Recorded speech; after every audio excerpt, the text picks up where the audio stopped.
ঘরের মধ্যেই এবার বিপাকে কেষ্ট। এবার আসরে তৃণমূলেরই শিক্ষক সংগঠন। প্রাক্তন জেলা সভাপতির আরো ডানা ছাড়তে আসরে জেলা চেয়ারপারসনের দ্বারস্থ তৃণমূলের শিক্ষক সংগঠন। কুকথা কাণ্ডে অনুব্রতর বিরুদ্ধে ব্যবস্থা গ্রহণের আর্জি। বীরভূমের শিক্ষক সংগঠনের নেতা প্রলয় নায়ক অনুব্রত ঘনিষ্ঠ, তারই সংগঠনের কর্মীরা এবার জেলা চেয়ারপারসনের দ্বারস্থ হয়েছেন।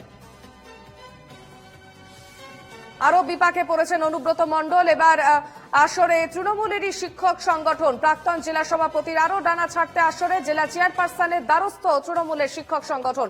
বিস্তারিত আপডেট দেবে টেলিফোন লাইনে রয়েছেন আমাদের প্রতিনিধি অঞ্জন দে।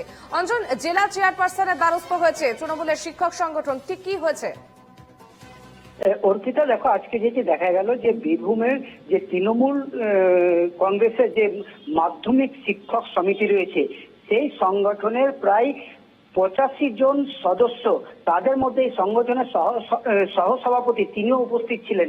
তারা আজকে রাজ্যের ডেপুটি স্পিকার তথা বীরভূম তৃণমূল কংগ্রেসের চেয়ারপারসন আশিস বন্দ্যোপাধ্যায়ের যে রামপুরহাটের কার্যালয় রয়েছে, সেই কার্যালয়ে তারা এসে আশিস বন্দ্যোপাধ্যায়ের কাছে তারা নালিশ জানিয়েছেন।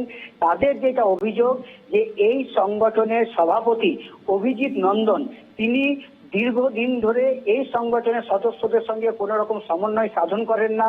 এলাকার কোনো কর্মসূচি থাকলে এই সদস্যদের এবং সহ সভাপতি যিনি রয়েছেন সংগঠনে, তাদেরকে অন্তর্ভুক্ত করা হয় না। এই নিয়ে বিভিন্ন সদস্যদের কাছ থেকে কিন্তু এরকম একটা অভিযোগ তারা তুলেছেন।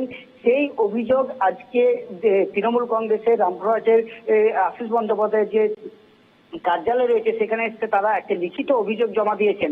তারা যেটি জানাচ্ছেন যে এই তৃণমূল মাধ্যমিক শিক্ষক সমিতি, এই সমিতি যেন সবাই একসঙ্গে এক ছত্র ছায়া থেকে কাজ করতে পারে, সব সদস্য যাতে একসঙ্গে কাজ করতে পারে, সেটাই কিন্তু তারা দাবি জানিয়েছেন।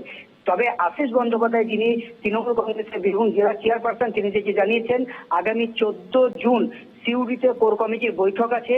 সেই কোর কমিটির বৈঠকে এই বিষয়টি নিয়ে তারা আলোচনা করবেন, তারপর সিদ্ধান্ত জানাবেন।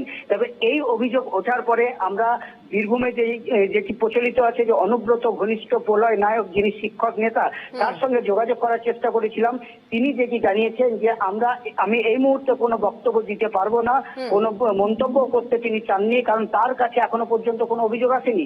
তিনি যেটি জানিয়েছেন যে দলের চেয়ারপারসন তিনি যদি আমার কাছে কোনো অভিযোগ জানান, আমি তখন তার জবাবদিহি করব। তবে এই আজকে যে 85 জন শিক্ষক সমিতির সদস্য, তারা যে রামপুরহাটে এসেছিলেন চেয়ারপারসনের সঙ্গে তারা দেখা করে গেছেন, তারা কিন্তু যে অভিযোগ তুলছেন তা থেকে স্পষ্ট যে বীরভূমে অনুব্রত ভার্সেস কাজলের যে লড়াই, সেই লড়াই কিন্তু আরো একবার প্রকাশ্যে এলো।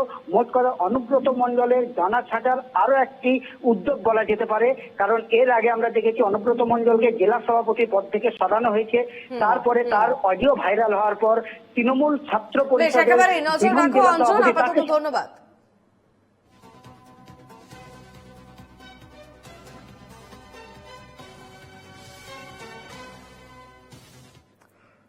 আমরা যে সংগঠন করি পশ্চিমবঙ্গ তৃণমূল মাধ্যমিক শিক্ষক সমিতি, সেই সংগঠনকে আরো শ্রীবৃদ্ধি কামনার জন্য যাতে সকলেই এই সংগঠনের ছাতার তলে আসতে পারে, সকলকে নিয়ে যাতে কাজকর্ম হতে পারে, এটাই আমাদের স্যারের কাছে আবেদন থাকবে যে স্যার আপনি সব যাদেরকে দায়িত্ব দিয়েছেন তারা যেন সকলকে নিয়ে চলে, এইটুকু আপনি দেখবেন। কিন্তু তাহলে কি বলা যায় যে আপনাদের এখন প্যারালালি ভাবে সংগঠনটা চলছে? হয়তো তাই। মানে আপনারা কাকে চাইছেন এই মুহূর্তে? না, আমরা চাইছি যোগ্য নেতৃত্ব হাল ধরুক এবং সকলকে নিয়ে চলুক। সমন্বয়ের অভাব আছে কি নেই সেই ব্যাপারটা ডিটেইলি আমরা আজকে এসে স্যারকে সবকিছু জানিয়েছি।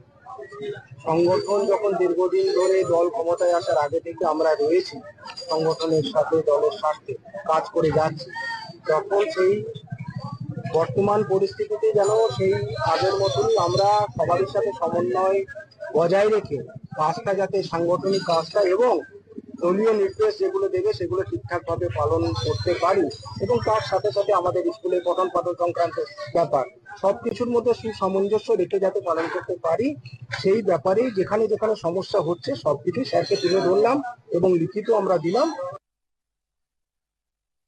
তো যে সমস্যার কথা বলেছেন আমি সেটা ওদের কথাগুলো নিয়েছি এবং সেটা কোর কমিটিতে আমরা আলোচনা করি। কারণ মমতা বন্দ্যোপাধ্যায় চান যে যৌথ নেতৃত্বের মধ্যে দিয়েই দল চলুক, কারণ কোর কমিটিতে সিদ্ধান্ত নিয়েই আমরা যা কিছু করবার